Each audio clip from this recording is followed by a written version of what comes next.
right, now quit that talking about dinosaurs. We gotta talk about this SpongeBob movie. Yeah, we gotta use the... I used to just take those and just color them in with black marker. Every little, white spot. Were you a child? Yeah, I was 5. All right. Anyways, let's talk about this movie about SpongeBob.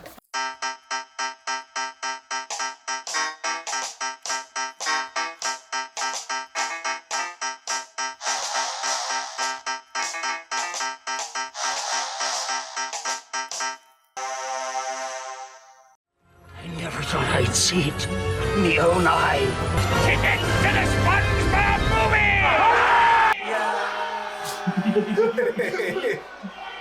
We all get so excited. It's just a bunch of grown men going to see the SpongeBob movie. Yeah, it's just like us. It's called Millennials and Gen Z, my dude.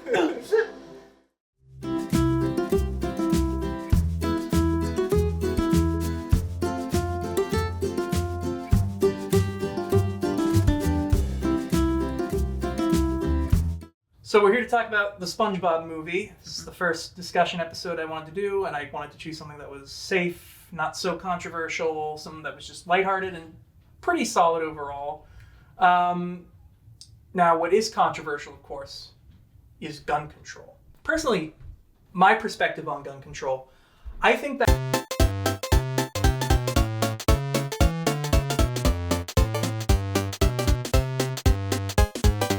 you just have to swing. Well, gee, that was really messed up. Let's not talk about that anymore. Anyways, back to the SpongeBob movie. Do you think all those other people had to go and search for their own treasure chest to get tickets? Yes. Yeah, I wish. So, how old were you when you saw this movie? Do you remember? 4. You were 4. Okay. Came out in 2004. It came out in 2004, but that doesn't mean necessarily we all saw it in 2004. True. Especially because, generations. I know we're all the same age roughly. We were kind of in the age range for this when it came out. Oh, I was right there. Right there. I'd say SpongeBob's target audience is 4 to 7. 4 to 7. Around the same area too. Probably 5 when I saw it. Okay, 5 when you saw it. I want to say I saw it after both of you then. I want to say I was maybe 6. You might have had it on DVD something. or VHS. No, I didn't. I didn't have it at all. So I remember me and my family, we would go over to New Hampshire. Yeah. And we had friends. They had a similar vacation spot in New Hampshire in the area. And we would go visit them. Hey, look, we're both on vacation. Let's go visit friends and stuff. They had the SpongeBob movie with them because they were big SpongeBob fans. So they were just Jay, you gotta watch this movie. Well, no, it was we were young enough to the point where they were just throw it on while the adults have conversation. And this wasn't the friends tell me we got we were not that old. It's put the SpongeBob movie on, and they all go, "Yay, SpongeBob!"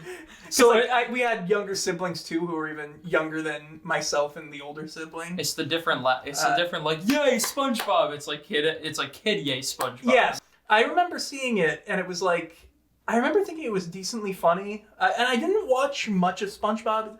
I'm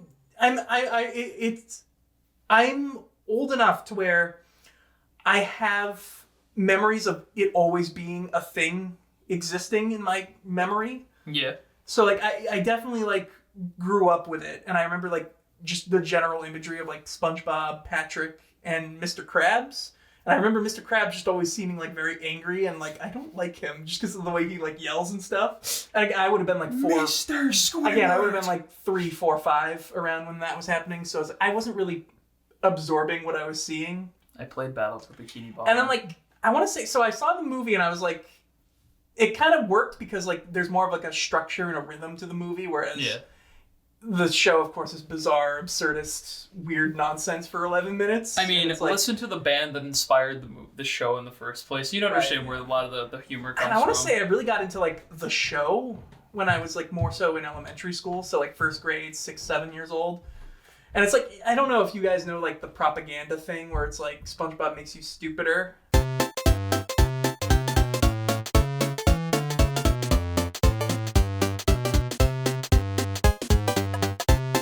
Or whatever. I remember there was a thing where everyone was SpongeBob turns you gay. So there was the test group or whatever where it was they showed one an episode of Caillou and the other an episode of SpongeBob. And they said, well, the children could focus more and like be more constructive after the Caillou episode, but after like the SpongeBob episode, they were all like, look, SpongeBob, yay! Like they were a bit more. Yeah, because one's more fun and the rascally. other one's Caillou. Well, the other thing too, and Tom Kenny has actually pointed this out and has been like, well, like one show is recommended for like ages 4 and up, the other is recommended for 6 and up, and it's like you're showing a bunch of 4-year-olds like The TV shut off. Yeah, I noticed. And Huh.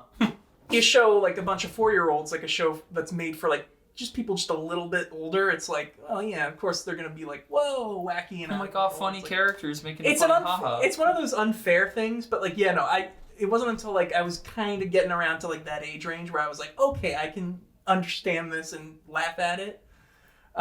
So yeah, I was like late onto the bandwagon, but like the SpongeBob movie, I would say, is what got me into the SpongeBob franchise, basically, more or less.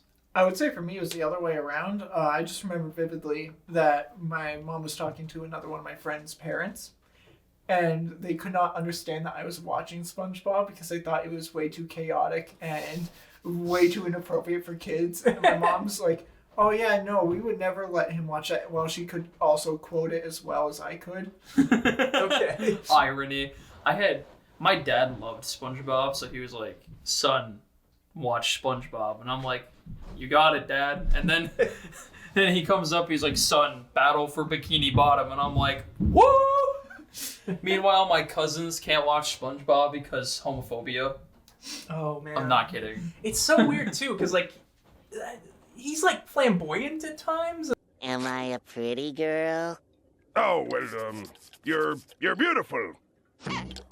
He's just okay. He's like the adult. Effeminate, maybe? He's the adult that likes being alive. They've never done like weird relationship stuff in SpongeBob. It's weird that that's like a thing. So like most people always say it's like first 3 seasons. That's like First 3 seasons on the movie, and then everything else is like whatever for the most part. Because it's literally just it's made because it had to keep being made. Because SpongeBob was so successful, the Nickelodeon couldn't just be like, all right, done with it. What is it that like you think is like good about the show that like caught you into it? I'm like into like it has like a very absurdist humor to it where it's like We're talking about like from the perspective of child or perspective of now. in general, like what do you think is like good about, like I always think looking back at it, it's like it really is like really trippy and weird and bizarre and like the way it structures its humor. It was very different. Why is everything chrome? Everything is chrome in the future.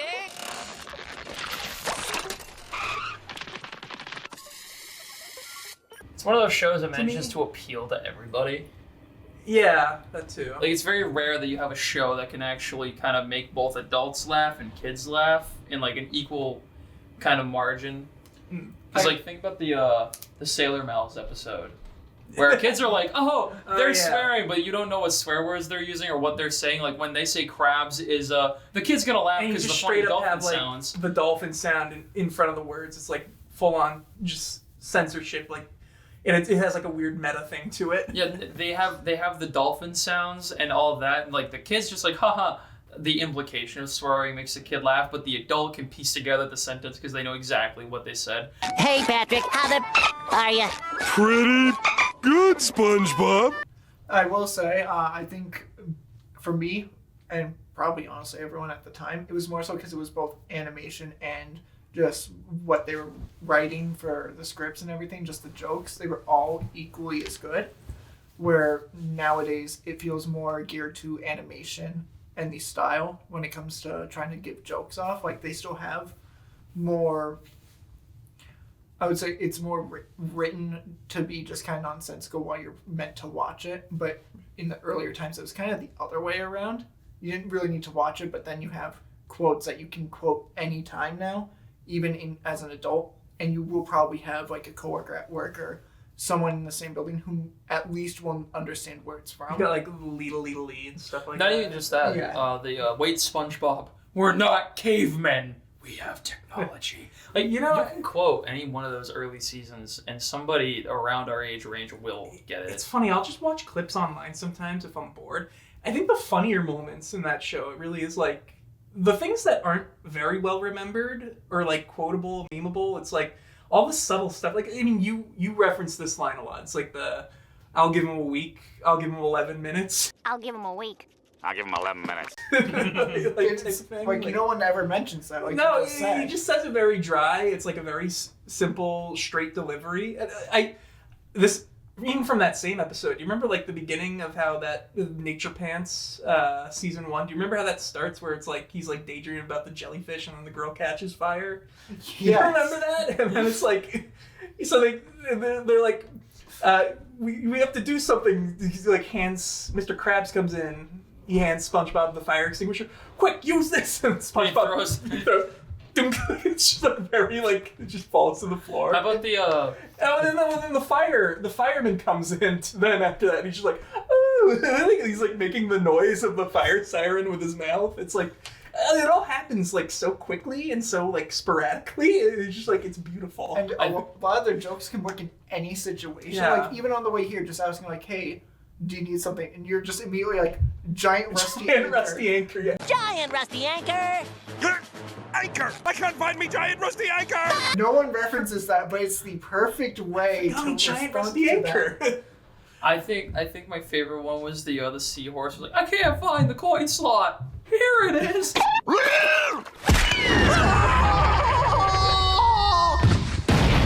Then he just explodes. A lot of characters explode in that show.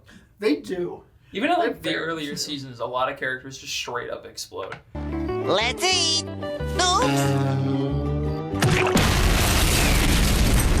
But so then we go from the show to the movie, and it's a lot more structured. Has more of like sort of a buddy cop adventure style to it.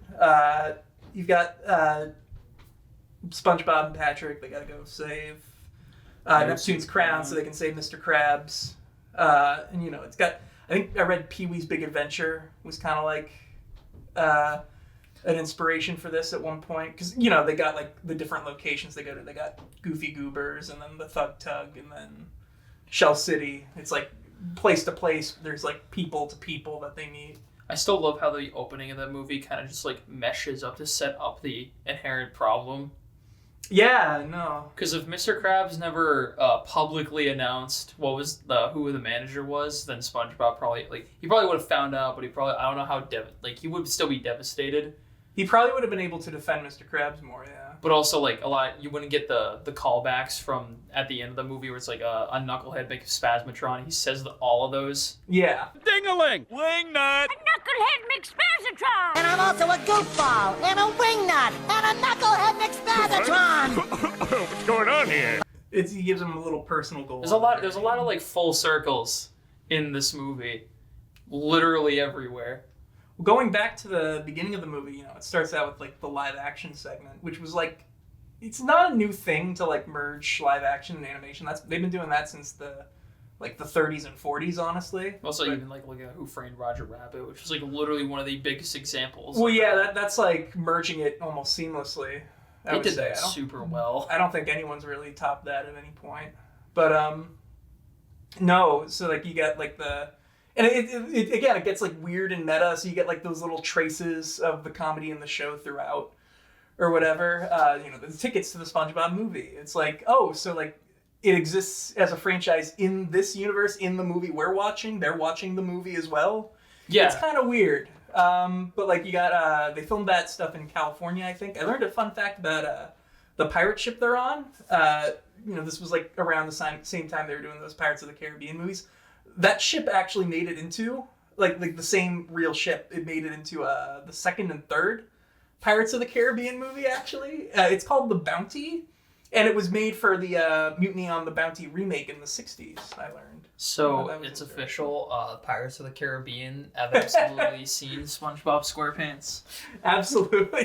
110%. They did the makeup very similar to Pirates of the Caribbean. I think that was the joke. Probably, because it was like a year prior. Pirates of the Caribbean was so fresh and new that it was a big gonna hit be the too. style. It was like the big surprise hit. No one expected that. But no, I love that entire opening because like it's just such a what's happening. I remember that's going back to when I saw this movie. I remember after seeing it once at like a friend's house, and I didn't even see all of it. I think they were already watching it. Yeah. I remember my parents rented it for me, and we just watched it at night one time. And I remember it opens like that. I was like, oh, is this the right one or is this a different one? And I couldn't remember. Like, you know, like, and eventually it gets to the point. I'm like, oh yeah, this stuff. Okay, it takes time to get to that. Like, it is so jarring to like just see that, and it's like, wait, where's SpongeBob? Which I feel like studios might take too seriously, where they try to like force things to happen too quickly. I like that there is a pacing. That's something I can really appreciate as an adult. It's like it takes time to get to all the big moments. Like you get like. It's building up towards the jokes. SpongeBob as a character, you gotta establish. You also get his motivation. His motivation. Right from the get-go is that he wants Plankton's to be manager. motivations are also important. Krabs is being interviewed by Perch Perkins, and I've never even had one customer!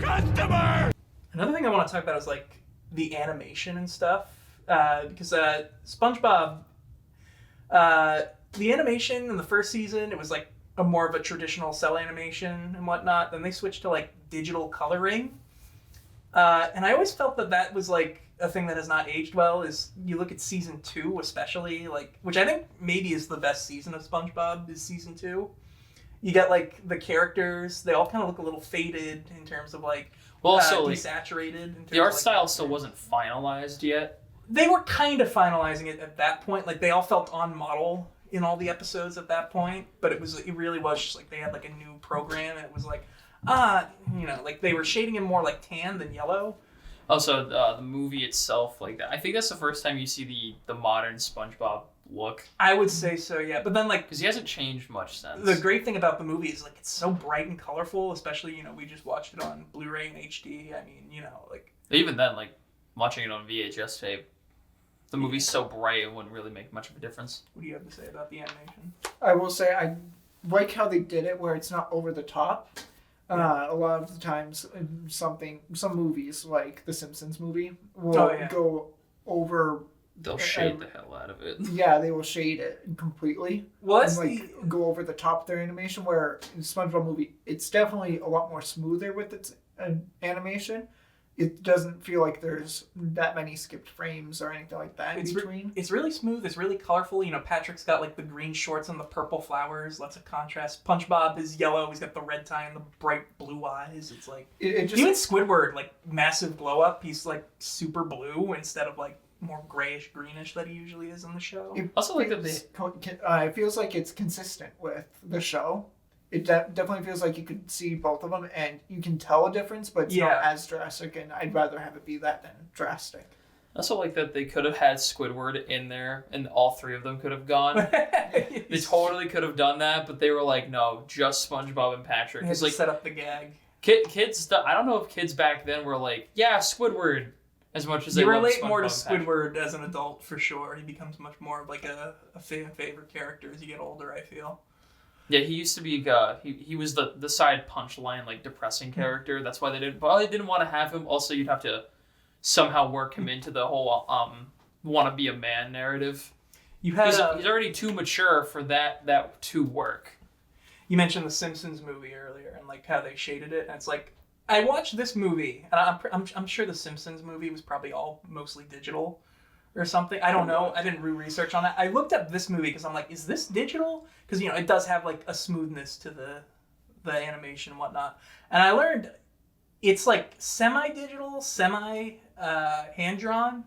They did, it was like I think a South Korean studio did the animation for this movie. They, and it was like, you know, like they did use some like hand-drawn stuff like that. And then they would put those drawings in like Photoshop, I think, for like rendering and stuff like that. And I think that's kind of interesting. So it's like a mix of both. And it's like, this was kind of at a time too when like 2D animation was like disappearing. It's almost completely gone now, unfortunately, but, or at least at the movies. But no, it's really good too, because like you get like so much stuff you can do with like 2D animation that you can't do necessarily in like 3D animation. Like I think of there's the gag when they're finally in the paddy wagon, they're crossing the county line. You get like that 2D plane where it's like theoretically they can see the guy who's just standing on set, but we get like the presentation of the gag where it's like it inches over and it's like out of the car, it's like flat frame. Like It's a great reveal. You can't do all that stuff in like something like Shrek necessarily, because it's too much of filling a world in like something like Shrek or something. Also, Plankton's motivations.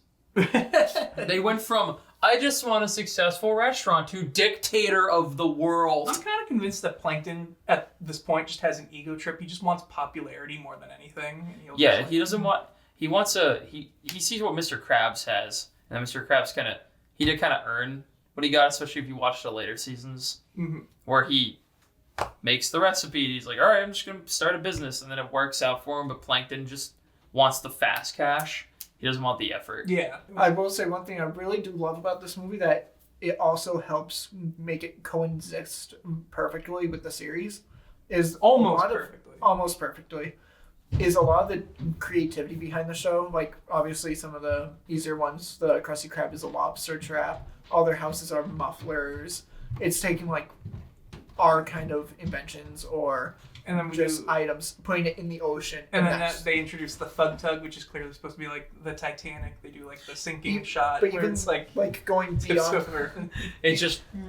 Even going beyond that, like the crevice that they have to go through when they finally become men, in quotation marks. It's like what is that called again? Like the dark depths or something? I think so. Even beyond that, it's primordial creatures more than anything. Because right before that, they have like it's like the anglerfish thing or whatever with like the lure trap or whatever, and they very, very, very cleverly make that like someone selling ice cream, which SpongeBob and Patrick have like their kid energy, like they just want to go eat ice cream on their big adventure or whatever. Or even one, and I don't know if this is intentional and I'm just overthinking it, but where they have the county line and both sides, one's like a lot more dead, it's a whole different color.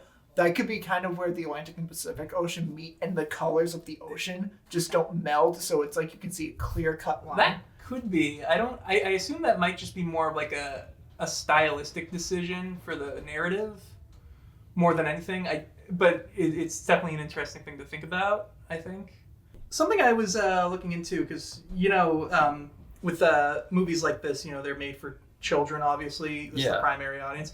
They don't always, I think most of the bonus features on the Blu-ray disc, they were just lifted from earlier DVD releases. So there's not a lot talking about, like, the production of the movie. It's mostly, like, some of, like, the castmates and, like, Steven Hillenburg going, like, well, we made this movie, we thought it was really fun, and here are the characters, here's what they do. It's like, stuff like that. Patrick is a gamer. Thanks. Patrick is definitely a gamer. It's kind of surface level, so I was like, what is the actual, like, production history? I kind of, like, Googled it and looked at it on Wikipedia, like, a couple hours before we started doing this, because I was like, what is there to say, really? Because I wanted to talk about that, and it's like, apparently Nickelodeon was trying to do this for, like, a few years even before it actually came out. Like, I think like immediately after like the first season, they were like they wanted to do a movie, and Steven Hillenburg was like, I don't know, let's wait like 2 minutes. That. Like, and he was like he wanted to make sure he didn't just do like an episode as a movie, like. Because, like, the way SpongeBob is structured, as I mentioned earlier, it's, like... That would not work. Weird gags. Like, he was like, it can't be about, like, jellyfish jelly. And, like, stuff like that. We can't do, like, Sponge Boy Me Bob. Jellyfish. The Krusty Krab hinges on you getting jellyfish jelly in mass. It's like I'm imagining that episode as, like, a movie, and it's like, oh, that'd be terrible. That would die into obscurity. That movie's entire message would be all about animal cruelty and the horrors of capitalism. I read, according to outlets, they would... make a joke that it was about Patrick getting like kidnapped by like sea divers, and SpongeBob would have to go rescue him. So Finding Nemo. they just saw Finding Nemo and said, "Oh yeah, we're just gonna make that, but with SpongeBob." And then like Patrick, don't put your hand on that ship. Tom Kenny would later say in interviews, "Oh, that was us joking, just to like keep people excited or whatever about the movie or whatever," but. No, they actually were like, okay, no, it's got to be special. It's got to be like a bigger adventure thing, and they wanted to do. And not a Disney lawsuit.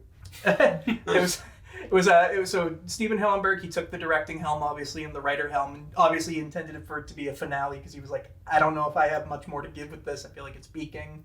And then Paul Tibbitt, who would later take over in his position afterwards, as well as Derek Dryman, Aaron Springer, and some other people from the show all took to writing the script. and making all that work. And apparently the inspiration that they would go watch, I heard some like old silent slapstick stuff, or not even silent, but just like slapstick humor and like a couple like modern humor. And then like a mix of like Pee-wee's Big Adventure for like kind of like the adventure structure, which I feel like is kind of a trap that like most writers face, where it's like, oh god, we have to make sure we don't take too much from Pee-wee's Big Adventure. You guys remember the Fred movie, like Fred the movie, like that has like the exact same structure as Unfortunately, I do. It's not that bad. If I don't get any food in my body, then there's gonna be no blood in my head, and then my head might fall because there's no blood in it. It kicks around in my head a little bit. Every so often, Fred comes back in my mind, and I'm like, oh yeah. There's like the scene in Fred the movie where he goes to the pet shop because he wants the dog, but he thinks it's a squirrel because he's stupid. Oh my god! They sell squirrels! I love squirrels! And then apparently the director of that movie said like in a commentary track, like there was going to be a scene where he has to save all the animals from the pet shop because there's a fire, and they were like, wait, no, that's a scene from Pee-wee's Big Adventure, we can't do that. But like thankfully this movie doesn't fall into that trap. I feel like, especially because of like the style of the world, the gags, the characters, I feel like that makes it a lot more distinct from Pee-wee's Big Adventure. There's also a lot of actual talent behind this movie compared to Fred. Well, Pee-wee's Big Adventure had talent. I know, but that was kind of like the inspiration for all these movies. The thing is, like, this feels like it's inspired by Pee-wee's Big Adventure. You know, in a way where it's just, oh, this is completely original content, but there's influence that you can see. That's true. Especially after you see the first movie that it's inspired by. So you mentioned stuff like about like the world and the way it's set up, where it's like debris and stuff in the ocean and stuff like that. Yeah. Like mechanical things. It's got like this industrial feel to it.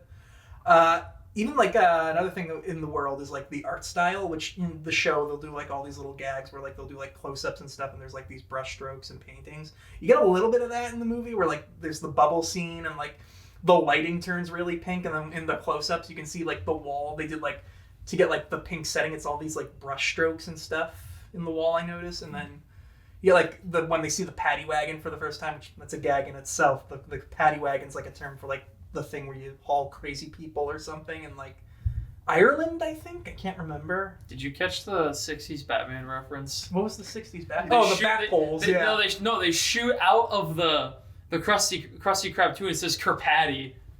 Oh yeah, well, they also when they're going into like the lair where the paddy wagon is. Yeah, it's like they got like the long all of poles, it is just a reference to Batman. To Batman. Well, no, and then like when they see the paddy wagon, it's like we get like a hyper realistic close up of their face. You can see like Patrick's like skin detail, and like he looks kind of gross. Like when car guys finally like see the maybe slightly the chapped marketplace fine. But like feast your eyes, Patrick. You know how you're talking about how the show has like really fast-paced humor? What's that? It's still maintained in the movie. We're here for SpongeBob because he brushes his eyes. Look at him brushing his eyes gag. Like it's still narratively structured around the movie's plot, but like they largely maintained the show's unique humor. They did, yeah, absolutely. Because like David Hasselhoff just shows up. How will we ever get back to Bikini Bottom now? I can take you there. The best music in the movie. The best unironically great song. Who are you? I'm David Hasselhoff.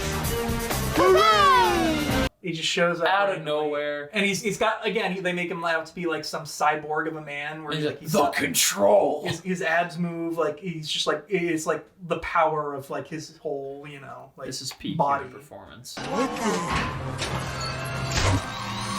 Did you see that? The control.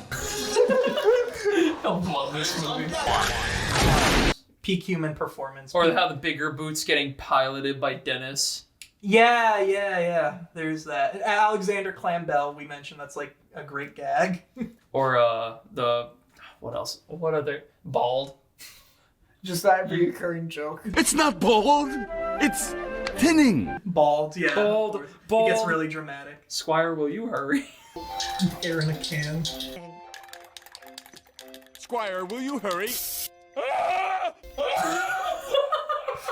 How do you The most agonizing horror of all time. It's like body horror in SpongeBob. King Neptune, he's got like his castle and whatnot. We see inside there, it's like everyone's like wearing like medieval clothing and stuff, and it's just like what time period is this? It's like Because SpongeBob is clearly at least like a modern society, at least like modern at the time. There's all these random clashes of like visuals and stuff where it's like, because again, you've also got like the 18th or 17th, 16th, 18th century. I can't remember. I'm not good at history. I'm sorry, but like I'm gonna say like 17th, 18th century pirates. Like, you know, they've got like the classic garbs. They look disgusting. Like they don't have good health care and stuff. Yeah, and but they go to like the movie theater. They there's, go like, to the movie theater. There's just a bunch of normal people sitting there ready to watch this movie. It's just a bunch of like and they've sad, got, like, gross people with scurvy running inside of this movie theater. They've got like a galleon that they're just taking to like, you know. The fact that this movie theater is just parked next to the ocean so that boats can come That's flying a cool in. idea for a movie theater. I'd go to a theater at the ocean. As long as I don't Honestly, get yeah. scurvy.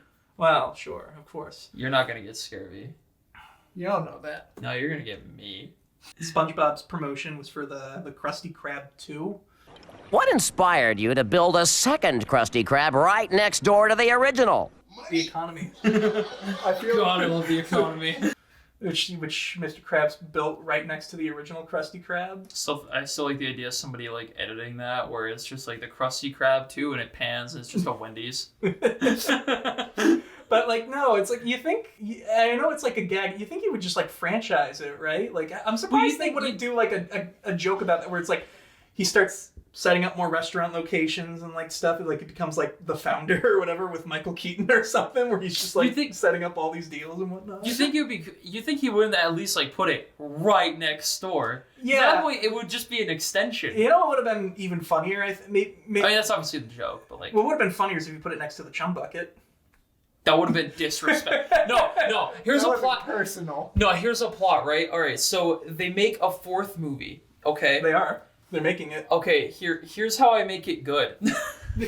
All right, so what's happening, right? Is they got the Krusty Krab, and then they have the Krusty Krab 2 right next door. Okay, we're talking about the movie. We never do see that again, do we? Yeah, no, we have this movie's canon.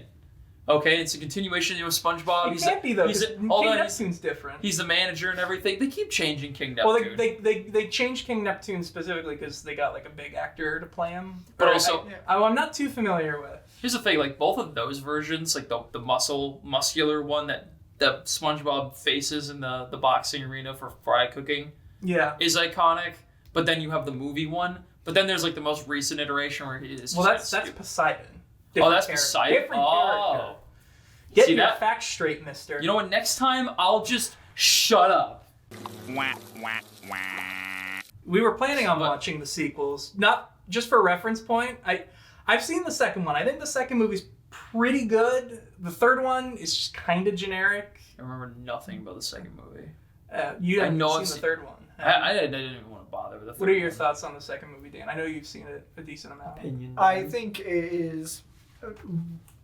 I wouldn't say it's nearly as good as first, but it has some of those moments where during its time, it was like, what, season 8, 9? We were like midway through 9. Like 9 took like 4 years. Season 9 took like 4 years to finish because they were working on the second movie. And they brought back a lot of the classic writers. It was around like that time, I would say, was like the lowest point for SpongeBob. But when this movie came out, it was such a delight compared to what we were getting.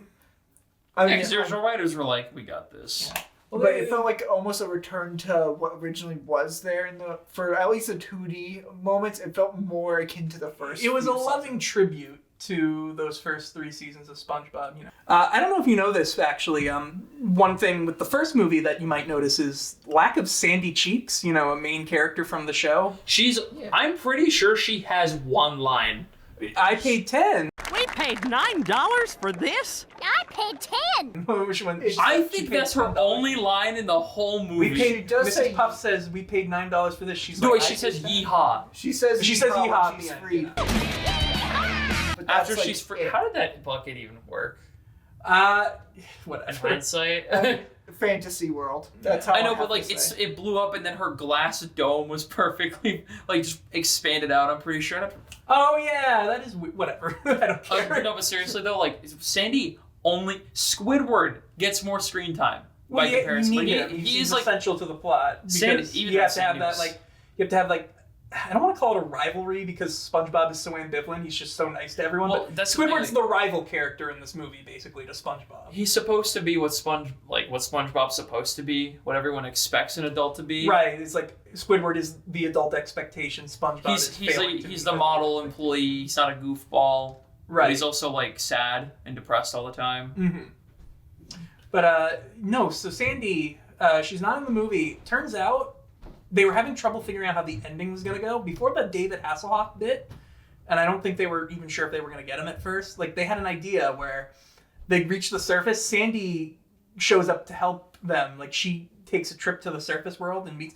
And when she's on the surface, she looks like a realistic squirrel, essentially. So the idea was she'd be like a CGI realistic squirrel who would come and show up like, SpongeBob, Patrick, I'm here. And then she would point him, there's a bus stop. You have to get to this bus stop that's over on like the side of the beach and use it to get home. And like, it's like, there's going to be like a whole side plot here where Sandy comes in to help them out, save the day. So they would go with Sandy instead of like... I think it would have been more creative if they were like, because Sandy invents things. Right. Well then... Why would she just have her own submarine? And I think once they had the David Hasselhoff, they were like, okay, no, we're doing the David Hasselhoff bit. I like that we have to cut Sandy's... They brought back the CGI squirrel thing in the sequel. So thankfully, I think CGI was better. I feel like that would probably look not very good. I think they would have been better if they just had her as her just walk up in her normal outfit.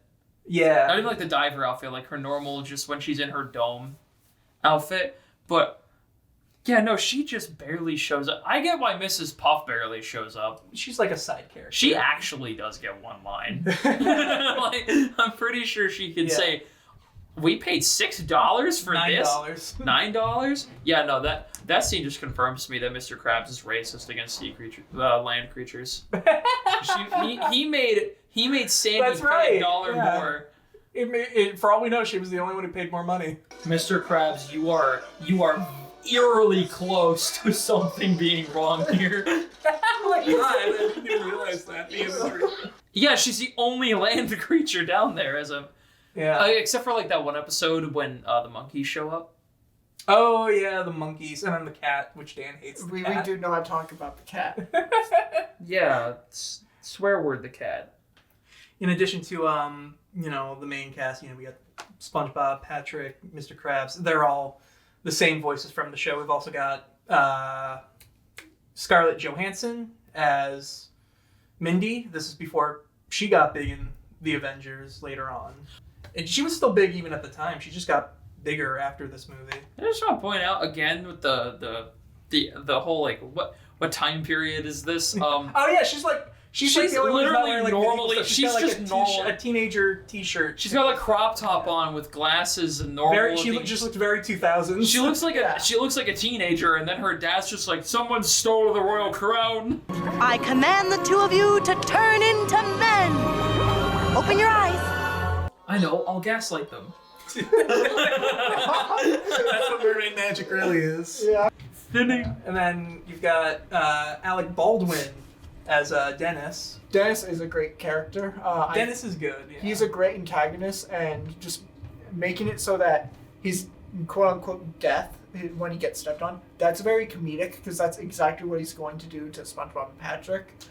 And then all of a sudden, he's just back. It just kind of builds him up as more threatening, because he just survives it. He does not care. He still goes after the really good character gag with like the sunglasses.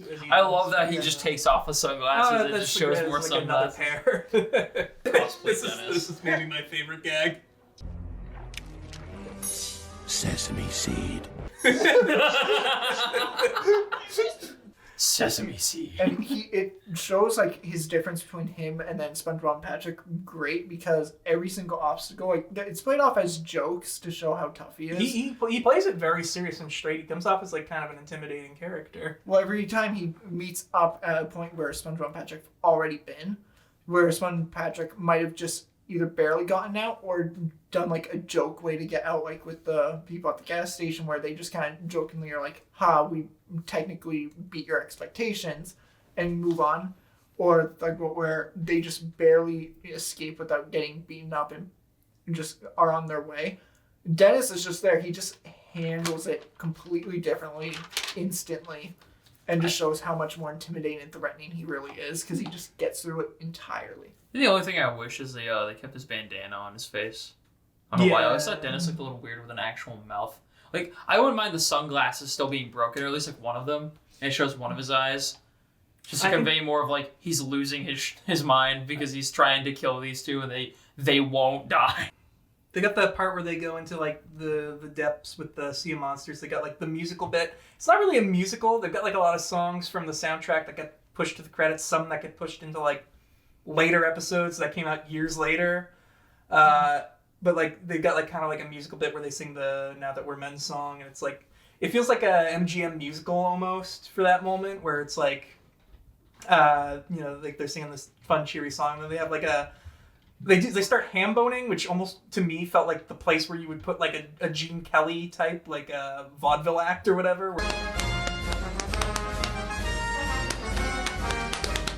Yeah, go, Pat.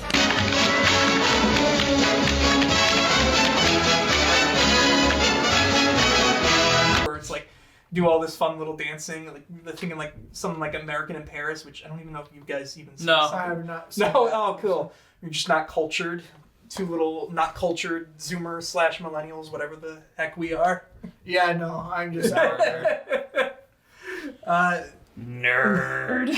Yeah, that one. That's what that felt like. And then you've got like Goofy Goober at the end. That feels more like them playing to like the Shrek crowd. That kind of reminds me of what they did at the end of Shrek 2 with like I mean, like I Need a Hero and whatnot.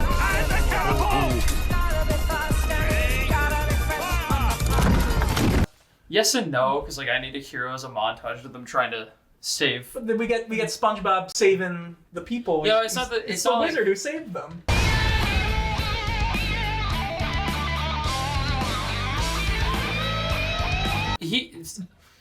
I'd see your point more if SpongeBob was trying to storm into the Krusty Krab, but he was already in there.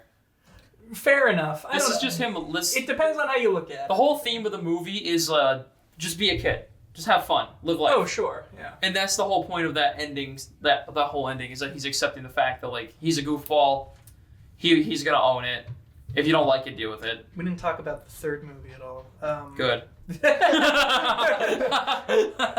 I've seen it. Dan, did you actually see it, or have you just seen clips of it? I have not seen it. I've seen barely any clips. It feels very unbalanced. It feels very safe. It feels very like just on the level of like, yay, kids movies. There's like not really like an inventiveness to the humor. It's just like really, just like low effort jokes, low effort comedy. It's like it's really dull and boring. I don't know what it is. And it's like you mentioned, as we were watching this, we've reached the point where like SpongeBob as a show, you've got like people who grew up with it probably writing it now, and it's like the show itself too has become very like boring and stale, and they're like recycling like characters, bringing back references and stuff. Like they brought back characters from the movie in recent years. Who's the character? Okay, Goofy Goobers has come back.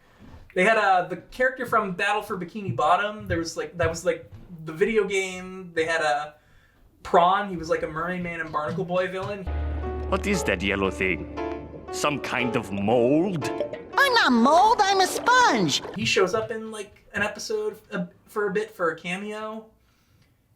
And it's like Bass is like a massive main character. yeah, now. they keep referencing all this. The My Leg episode where people make the My Leg joke, and it's like My leg! My leg! My leg! My leg! My leg! My leg! My leg!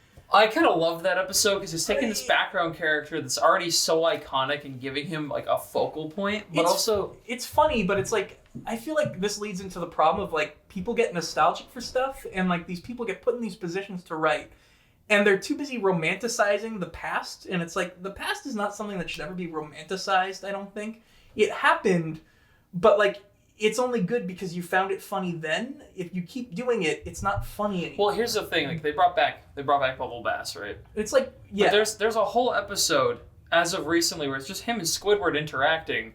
I like that they do more stuff where it's like side characters happen. They're like, bringing these characters back, and then they're doing a little more with them. right. Where they're actually like, first off, one other thing I noticed is like Squidward and SpongeBob and Patrick feel like they're them again Yeah. to an extent, because like SpongeBob is again, he's more of the goofy adult, than the actual stupid brain dead kid that he keeps being portrayed as in more recent media after the movie. But like, I mean, it's kind of like that stuff they're doing with like Ghostbusters and Beetlejuice, where it's like they keep referencing stuff where it's like, remember the third act of Ghostbusters where they formed the Terror Dogs? Remember the "Are You a God" line? And then Beetlejuice, has like all this. I remember I saw Did you guys see the new Beetlejuice movie at all? I have not seen the new Beetlejuice movie. I felt like it was just gonna be nostalgia bait. I mean, I heard it's okay. It was the thing though that made me not do it. I don't know if you noticed the recent trend in trailers. I think Ghostbusters did it for a bit, where it's like Indiana Jones did it, which I thought that one was okay. That one felt more like a finale than trying to like revive stuff and do a reboot of sorts. But they did the slow piano, do do do do, like it was like a slow thing, and it's like. I want to say Ghostbusters probably did that, like... Killer replica. A replica of what? A ghost trap? That Wonka movie. That one was okay, but it was like... They tried to make it look like the imagery of the OG film from the 70s, and then they did that do, like in the trailer. Like, the Beetlejuice trailer, when it came out, I immediately noped out of ever seeing the movie because, like, 2 seconds into the trailer, you get... like the Harry Belafonte song, and I'm like, oh god. See, I think what I love about the Ghostbusters trailer, like Afterlife, is the way it's like panning up, and then like the wind blows out, and then it reveals the Ecto-1, the Ghostbusters logo. And I like most of that movie. It's really the third act of that Ghostbuster movie I had a problem, but like that's my problem though. Is it's like we're romanticizing these things that aren't meant to be romanticized. Like we're thinking about like, oh my gosh, the Ghostbusters, it was such a magical movie. It's like these people are like doing their jobs. They're like schlubby, unattractive, like kind of jerks and not great people. And it's like, that was the joke. It's like, you can't romanticize that. It's like you can say it's a good movie and have memories of it, but it's like, if you're trying to like put that into the movie, it's like, it doesn't work all of a sudden. I think the thing is there's a way to do a callback where it's not like, oh, remember this? It's like, you're making a movie in this universe and you want to call back to something from a previous film from decades ago. There's a way to do it without being like, oh, remember this? Remember this thing from your childhood? Remember that? Remember when it happened? And then there's a way to do it where it's just like, oh, this is like in context to this plot, as if this film directly affects this film. But like, no, I feel like that's the direction they're taking with SpongeBob recently, with these recent seasons, and it just feels like stale and not quite as good as, say, where we were at when this movie came out, which is just kind of disappointing, I guess. It feels way too bloated because as of right now, we have 4 movies out. You have the 3 main, and then like it's Sandy movies. Those Netflix movies, which we're never talking about. Yeah, no, like you still have refuse. You have another SpongeBob movie that's coming out at the end of this year. It's the Search for SquarePants. It comes out this December. And then, I am excited for it because the third movie was just directed by the guy. I think he did Hop. You're about to be crowned the Easter Bunny. Look, Dad, I want to drum in a band. That explains why it was bad. What are you doing? Jelly beans? So you talk and you poop candy. Hop and like some other generic children's movies from the 2010s, but like the new movie that's coming out, the 4th one, that's actually being directed by Derek Drymon, a writer from the original 3 seasons, one of the big ones.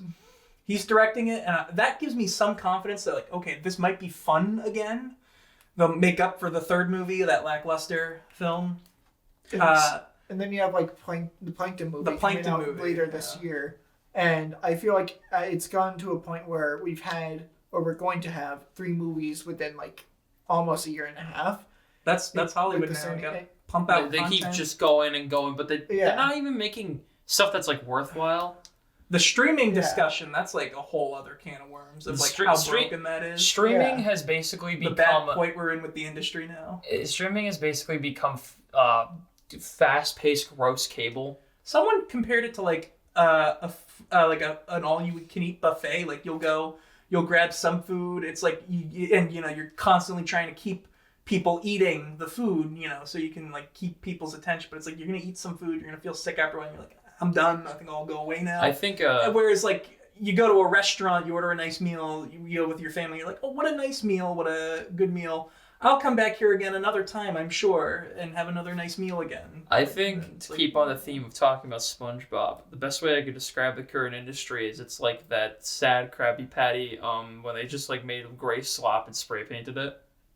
Oh yeah, that's what this feels like. That is it. That's what it's become. Like look at Marvel, look at Star Wars, look at even like SpongeBob or this. That's the other thing. With long running shows like this, like SpongeBob or The Simpsons, or even like other things like Family Guy, is the characters get boiled down to just like their recognizable traits. Mm-hmm. So like SpongeBob is like goofy nature got exaggerated to he's literally a bumbling crazy lunatic. Right. Or like Patrick, flanderization, as or many people call Patrick it. Used to just be like the naive but like caring friend that just he has like good ideas and some bad ideas, but he's not inherently stupid. He's very ignorant. Was more the he was more ignorant than stupid. He was more ignorant. Yeah, he was more. So he was clearly like smart enough to understand. He lives like, under a rock. That was like the literal joke they were doing. He's ignorant, but like this. Now he's literally stupid. Reaching the end here. It's like, you ever hear I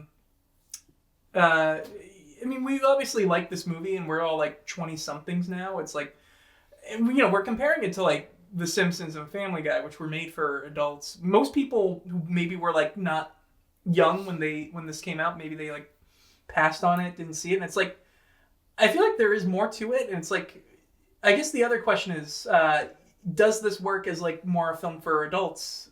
As in equal to children at all? Like, was SpongeBob intended more for like children or adults, and it just happened to be for children, safe for children? I feel like it was set up for mostly children, but a lot of the jokes adults would find funny. They would laugh at. I know we brought up at like the very start, but the episode where they're all swearing. Anyone can get enjoyment out of that. Do you remember doubloons, don't drop them, that joke? Yeah, they have a lot of adult jokes. That was always the thing. Find them funny.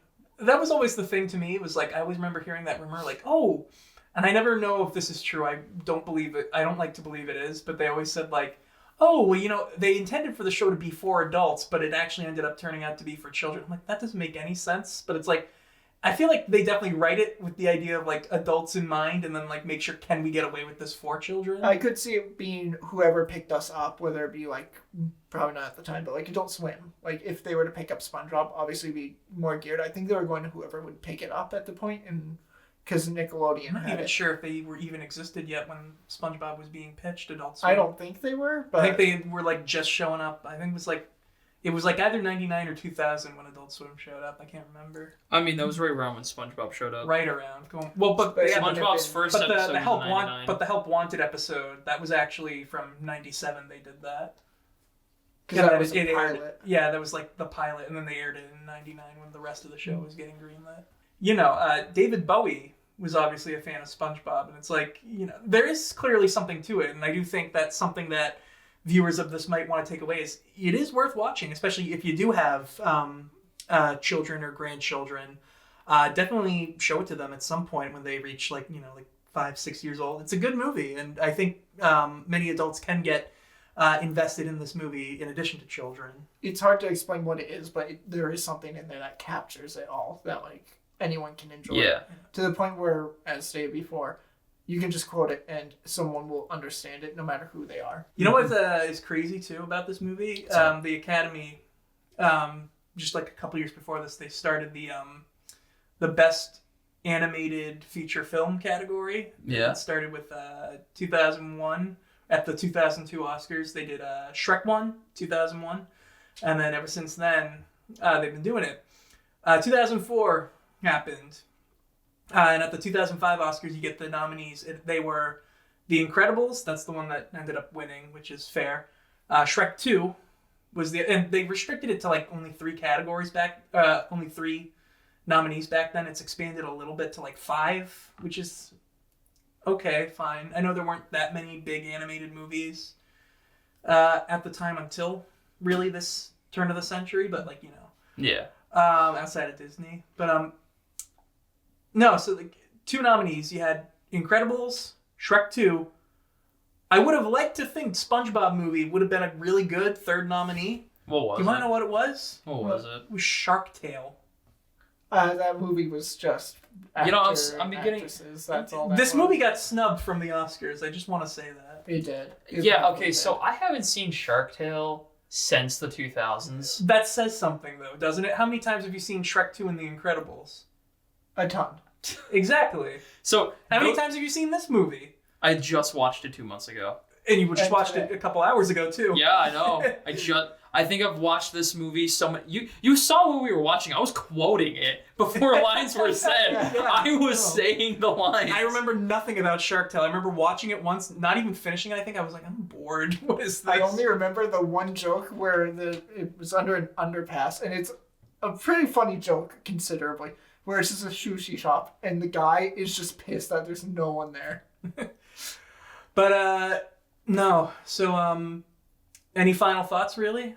SpongeBob movie good. Yeah. Well, we don't want to hear from you. I don't like what you had to say about the gun control. Yeah, that is I can't believe you said that, Dan. Dan, the children. Think of the children. All right, we're done. Goodbye. You done good, Hasselhoff. You done. Ow. Like a bandage on him, like it's like a cartoon show, like a little crossway.